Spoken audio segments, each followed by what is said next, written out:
Well, good morning. Welcome to another video. I'll just spin it around and show you the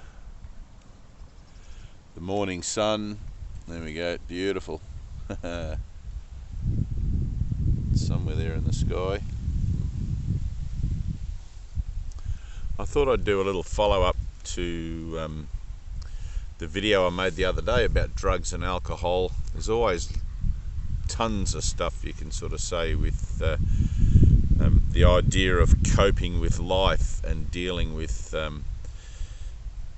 living on the edge. I guess living on the edge is something that drugs stop you from doing in a spiritual sense, in an exciting, gripping way. But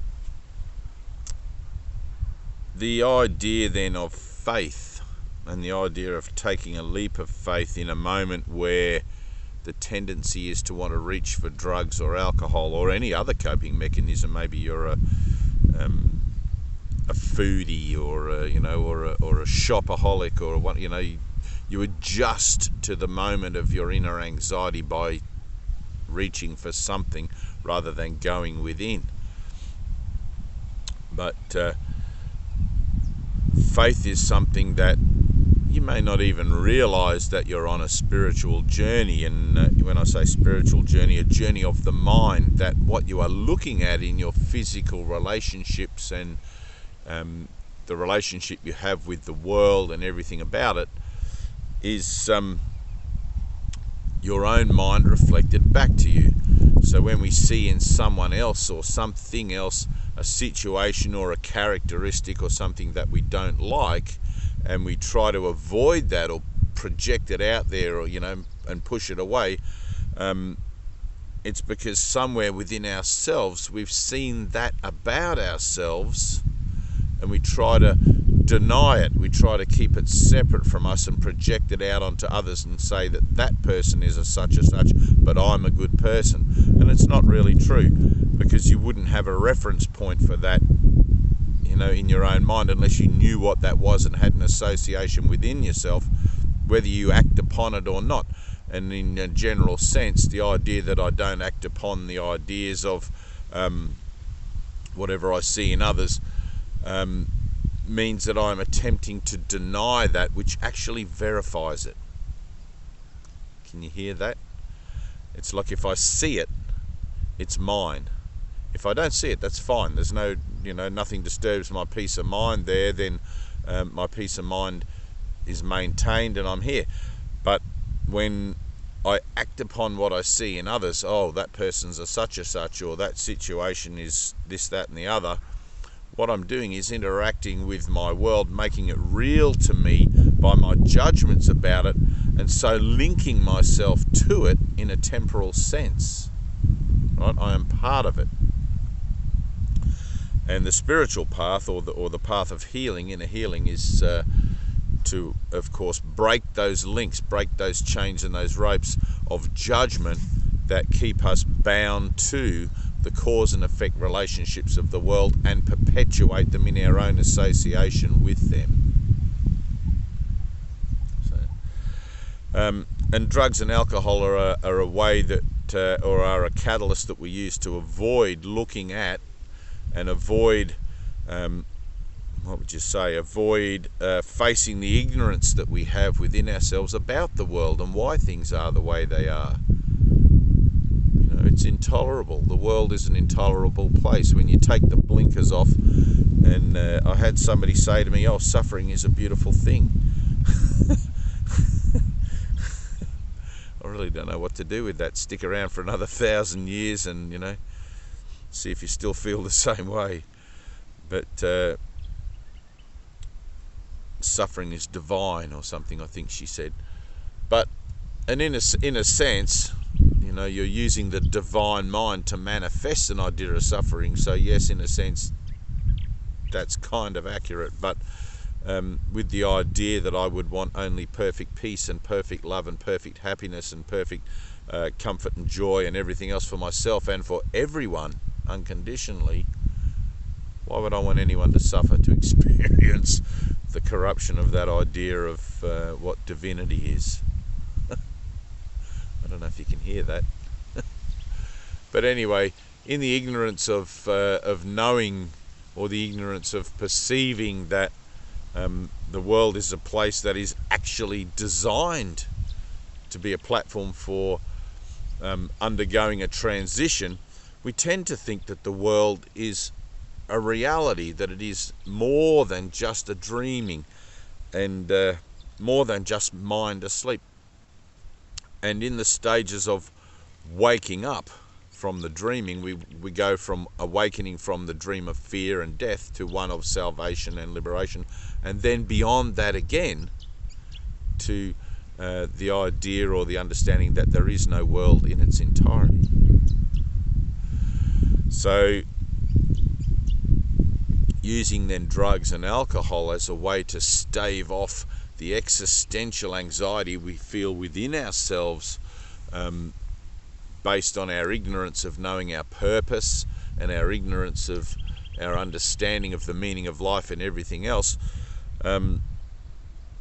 there's going to be a moment where we make a decision that I don't want to use drugs and alcohol to cope with my life anymore. And maybe I didn't even ever want to use it in the first place, but I didn't seem to have an alternative. I didn't seem to find anything else or anyone else out there that was going to bring a presence of mind to me wherein I could take control or take responsibility for my thinking about the world in a way where I could process that thinking usefully, so that I could transit through that uncomfortable inner emptiness and that uncomfortable inner anxiety that I feel about being in the world. That will bring me peace. So in setting the goal for inner peace, which is what the spiritual path, the goal of the spiritual path is inner peace. And if you haven't set that yet in your heart and your mind as something that you want and that only you want, right? And want in this regard is perfectly acceptable, because to ask for what you have already isn't really an asking at all. And I know that sounds funny, but the kingdom of heaven, or the realm of light, or the thing that you are looking for is already inside of you. So when you're saying I want it, really what you're doing is making a declaration of not this, I want that, or I want this, not that. So it's a choice, it's a choice. I choose to walk into the light now, even though it's very bright in my eyes. I choose to walk into the light, which is understanding and brotherhood and unity and knowledge and what would you call it? Christ consciousness, Buddha consciousness, unity consciousness. I choose to begin my journey to reclaim that for myself, rather than walking away from the light, which, as you can see, I've become quite dark there, and all the rest of it. So nobody wants the darkness, really. It seemed like a good idea at the time, in the idea of let's use this free will for something, but what can you use it for other than to experience yourself unlike that which you are? And if you see that the world is a place where suffering is beautiful and an action of the divine mind, and you're okay with that, then carry on.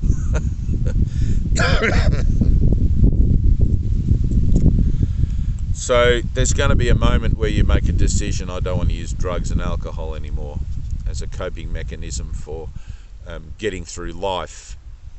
And there's going to come that moment within that decision where you realize that you're reaching for it again, and you have to make that decision. No, I'm not going to pick up. I'm not going to use. I'm not going to put myself in that place where I perpetuate again the weakness of my own inner will by thinking something outside of it can determine how it is that I am. Can you hear that?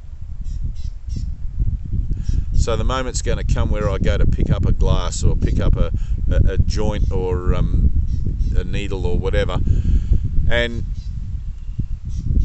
in my mind, because I've made a decision for inner peace, and because I've made a decision to apply spiritual principles to my thinking that results in the cause and effect relationship of my life, because all our decisions come from our thoughts, right? I'm going to say no, and I'm going to find myself in that place of like this, where what am I going to do? I'm starting to feel uncomfortable in my skin. I'm starting to feel uncomfortable in my relationship with other people, with other events, with myself, with life in general. I'm just starting to feel that existential anxiety. And existential anxiety is the anxiety that is associated with not knowing what I am, not knowing the root of my existence, my cause. And God is all cause, or the Creator is all cause. But because we have free will, God doesn't just step in and go, there you are. You have to use free will that got you into this mess to get you out of it. Right? And I like the little story of God just sitting back, with his arms folded. If you imagine, God's not a person, don't get me wrong there, but God, but God's sitting back with his arms folded, going, God's still doing that.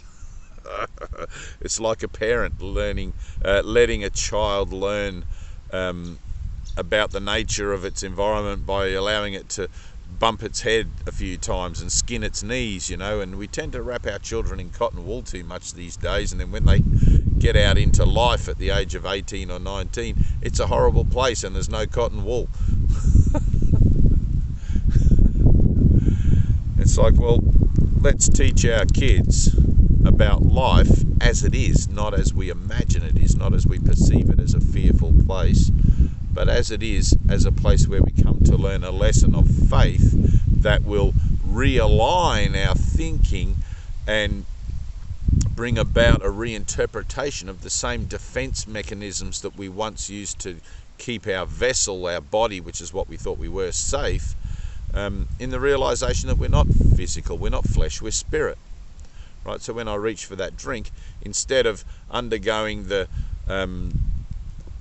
rigors of not having the drink and going through the tremors, and which may still yet happen, and facing that anxiety, I'm going to go within and I'm going to call upon, in prayer of my heart and mind together, right, mind being the decision-making mechanism, heart being the passion for that decision, right, I'm going to reach inside with all I got and ask for help. I'm going to draw my circle in the sand here,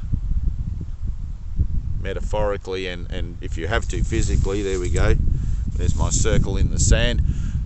And I'm not going to adjust. I'm not going to pick up. I'm not going to use. I'm going to stay in this circle, and I'm going to undergo a shift in consciousness, no matter what it takes, no matter what it looks like, that will bring about a change in my, let's say, response mechanisms, by removing the triggers, by removing the blocks that action of using drugs and alcohol to cope with life represents.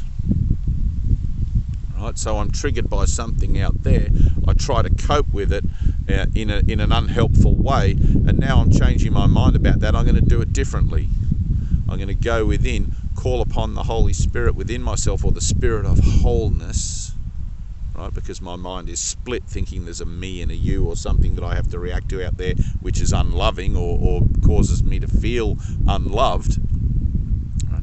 I'm going to defer my coping to the Spirit of wholeness, the Holy Spirit within me, in a prayer of the heart for the healing of the mind that is habituated to defending the identity of the body.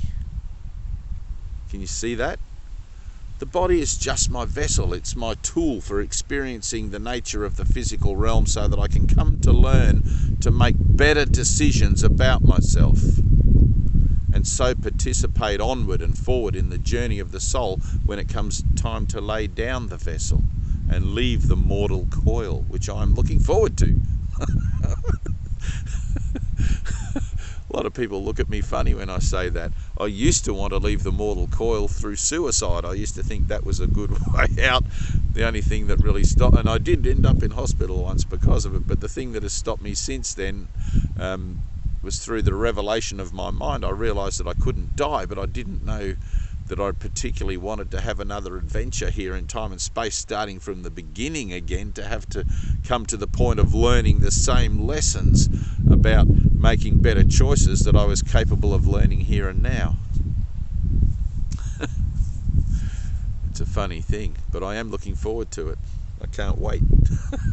And there's another lesson: patience. Those who are certain can afford to wait, and wait patiently. And that's a line from A Course in Miracles. And if you haven't yet got A Course in Miracles, jump online or scroll about on my page. You'll find a link to the Finding Me website, and there's links there to the white edition, or you can jump online, find the Foundation for Inner Peace website and get the blue book, and whatever. You can even get a free PDF download off my website, www.findingme.net.au. So you can just have it on your phone or tablet or whatever and read it whenever you want. Most people tend to have phones and tablets rather than books these days, although some people do like that feel of having a book and turning the pages, and there's a historic karmic reference for that process of engagement as well. So that's a valid thing. But I think younger people these days, tend to like the medium that I'm talking to you now through, which is my telephone, believe it or not. And I say believe it or not because when I was a little boy, having a mobile phone was something that you would never have believed would be occurring in your lifetime. It's something that was the stuff of science fiction, and yet here we are. I'm sitting on a beach in the middle of a vast tract of land with no cables and no nothing, and there's technology, and who knows what's going to happen in 100 years from now. Maybe there'd be like the Matrix, the red pill, the blue pill, if you want to wake up and boom shanka.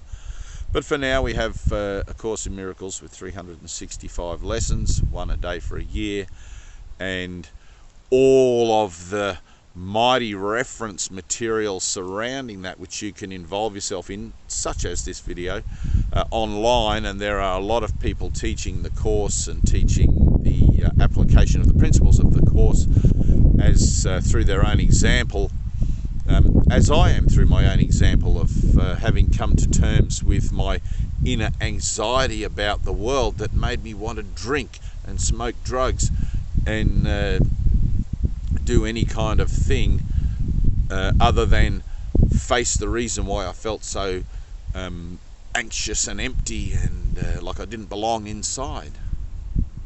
I didn't want to look at that. Nobody wants to look at that. What, are you kidding?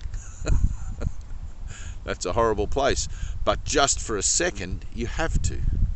In the determination to rise up from the darkness, to rise up from all of those things, to rise up from death, you have to die to your own inner ideas of what you think you are. I'm not a body. I'm free. I'm still as God created me. I'm spirit, whole, perfect and eternal, and the body is just my vessel, just as it is yours, and this world is not our home. And for some people that might be a terrible idea, that the world is not our home, because you might be making lots of money and have beautiful romances. Carry on. Do what? This video is not for you. But for those of you who struggle and suffer with the idea that this world is somehow your reality and that you have to react to it or respond to it in the way that you have been doing through using drugs and alcohol to cope and take the edge off, there's good news for you. You don't have to do that anymore. There might be a moment of transition where you are tempted to return to that old way of thinking and reuse or pick up the glass again.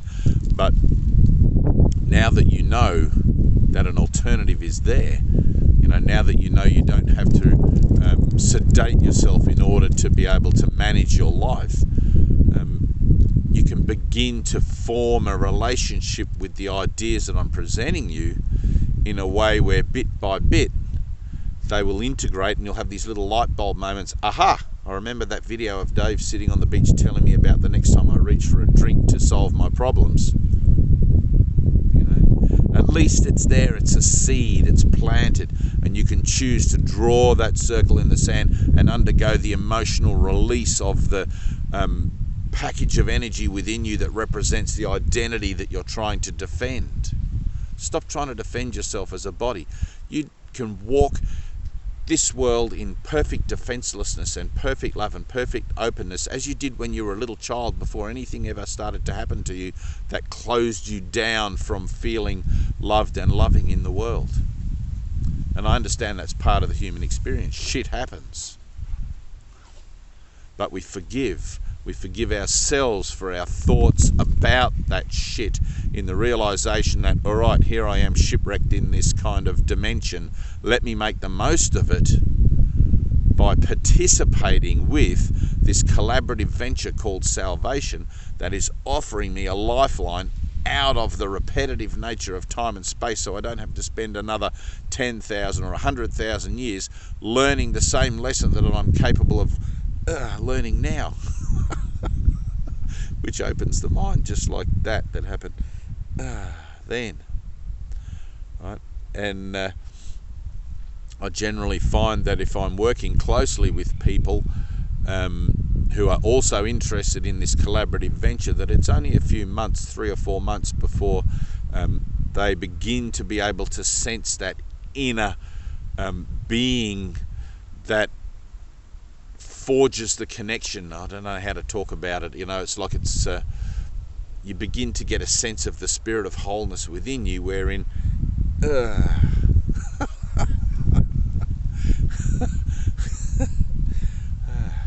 thank you. You make that connection and just instantly you're flooded with joy and love and happiness. In the face of what seems to be a shit situation. I mean, it's not too shit sitting here looking at the view, but I mean, you know, the most beautiful things on earth are still just lipstick on a skeleton.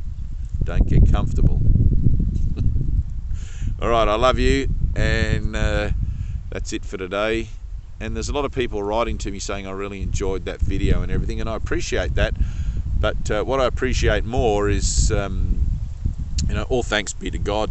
And if you can tag your friends and family who you say to you things like, oh God, I hate this life, and you know, just tag people in it. Don't just thumbs up and like it and whatever. It's like, start to become useful to the whole. Start to think of others rather than just your own. I know for a second there's this thing where I keep my finger on my nose and I have to totally own this and do my own awakening, because that's the greatest gift that I have to offer to my world, and in fact the only one. But in the willingness to extend that gift as I discover it, which is in my appreciation of it moment to moment, let it happen. You know, just tag, share, whatever. You know, the amount of people that have come to me through other people is incredible. You know, or come to A Course in Miracles also. You know, it's, people say to me all the time, oh, I heard about you through my friend who tagged me in one of your posts and blah, blah, blah, blah, blah. Thanks for that. You know, and there's something. So let's be about it. Let's start being our brother's keeper and carrying the light within and letting it shine. Thank you.